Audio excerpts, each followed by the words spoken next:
அன்பான நேயர்களே, இன்று நாம் சுத்த சாதகத்தின் 23வது பாடலை பார்க்க இருக்கின்றோம்.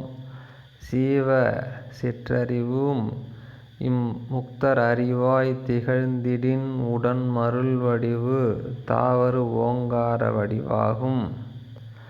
தக்க சீவன் முக்தர் அறிவு மேவரும் பரமுக்தர் அறிவாகில் விளங்கும் ஓங்கார வடிவும் ஓவலில்லாத அந்த அருள் வடிவாகும். ஒழுங்கிதே என்று உணர்ந்திடுவாய். அதாவது இந்த பாடலினுடைய கடைசி வரியிலே ஒழுங்கிதே என்று உணர்ந்திடுவாய் என்று எதை குறிப்பிடுகிறார் என்று சொன்னால், ஏற்கனவே நாம் பார்த்திருக்கின்றோம். சூக்குமமானது காரணத்தில் போய் ஒடுங்கினால் துலாமானது காரணத்தினுடைய சூக்குமத்தின் வடிவை அடையும் என்று. அந்த சூக்குமத்தின் வடிவு என்பது மனம் மாதிரியான அருவ நிலையை இந்த உடல் அடைந்துவிடும் என்பது. அவ்வாறு ஒடுங்குகின்ற பொழுது வினையில் எப்படி மாற்றம் ஏற்படுகின்றது என்று 22வது பாடலிலும் இந்த 23வது பாடலில் அறிவு நிலையில் எப்படி மாற்றம் ஏற்படுகின்றது ஒடுங்குகின்ற பொழுது என்று குறிப்பிடவே இந்த பாடல் அமைகிறது. ஆக இதில் முதலில் சில விஷயங்களை தெரிந்து கொள்ள வேண்டும். ஜீவன் முக்தர் அறிவு என்பது உலக விஷயங்களை விடுத்து அந்த ஆத்மாவை அறிந்து கொள்ளக்கூடிய வகையிலே இருக்கக்கூடிய அந்த அறிவு தான் ஜீவன் முக்தர் அறிவு என்றும், ஜீவ சிற்றறிவு என்பது இந்த உலக விஷயத்தை பார்த்து அறிந்து கொள்கிற வகையில் இருக்கக்கூடிய அறிவு ஜீவ சிற்றறிவு என்றும், பரமுக்தர் அறிவு என்பது இறைவனுடைய திருவருளை அறிந்து கொள்ள தகுதியுள்ள அறிவு பரமுக்தர் அறிவு என்றும் புரிந்து கொள்ள வேண்டும். அதற்கு பிறகு ஓங்கார வடிவம் என்பது ஆன்மாவை அறிந்து கொள்ள தகுதியான ஒரு வடிவம்தான் ஓங்கார வடிவம் என்பதாகும். அதுபோல திருவருளை அறிந்து கொள்ள ஒரு தகுதியான வடிவம் அருள் வடிவம் என்றும், இந்த உலக விஷயத்தை தெரிந்து கொள்ள தகுதியான வடிவம் மருள் வடிவம் என்றும் புரிந்து கொள்ள வேண்டும். சரி, பாடலுக்கு போகும். சீவ சிற்றறிவு முக்தன் அறிவாய் திகழ்ந்திடின் உடன் மருள் வடிவு தாவரு ஓங்கார வடிவாகும்.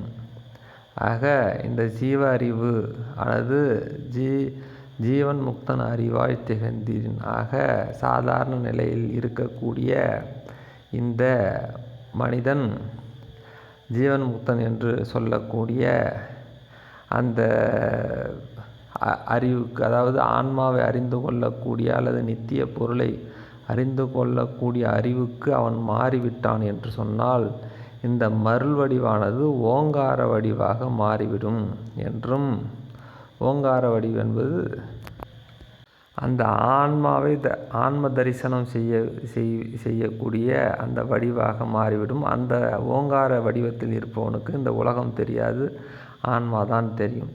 இந்த கருத்தை சொல்ல வருகிறார். அதுக்கடுத்து தக்க சீவன் முக்தர் அறிவும் மேவரும் பரமுக்தர் அறிவாகில் என்பது ஜீவன் முக்தனுடைய அறிவை பற்றி ஏற்கனவே பார்த்து விட்டோம். அவன் ஆன்மாவை அறிந்து கொள்ளக்கூடிய அறிவு. அப்பொழுது அவனுடைய வடிவு என்ன வடிவு என்றால் ஓங்கார வடிவத்திலே இருந்து கொண்டு ஜீவன் முக்தன் அறிவை கொண்டு ஆன்மாவை பார்த்து கொண்டிருக்கின்றான். அப்பேற்பட்டவன் எப்படி ஆகிறான் என்று சொன்னால் மேவரும் பரமுக்தர் அறிவாகில்.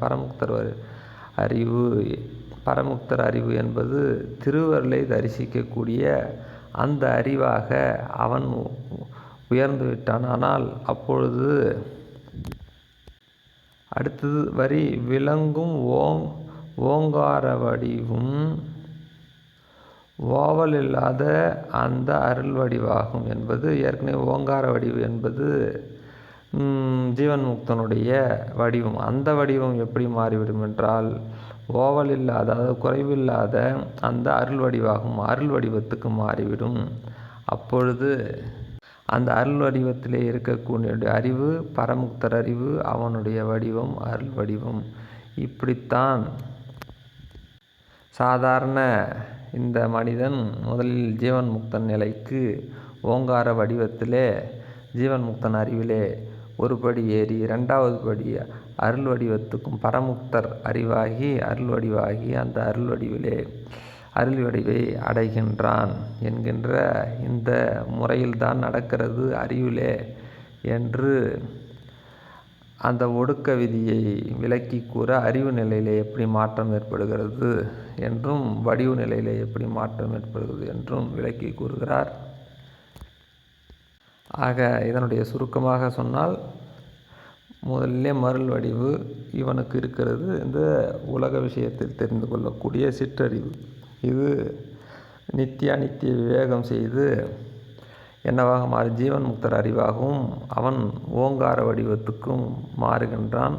அதற்கு பின் சிவத்துக்கு அங்கம் என்கின்ற சாதனத்தை செய்து அவனே பரமுக்தர் அறிவுக்கும் அருள் வடிவத்துக்கும் மாறுகின்றான். இப்படித்தான் நடக்கிறது என்று அந்த கிரமத்தை ஒடுக்க விதியினுடைய கிரமத்தை கூறுகின்றார். இனி அடுத்த பாடலில் பார்ப்போம். நன்றி, வணக்கம்.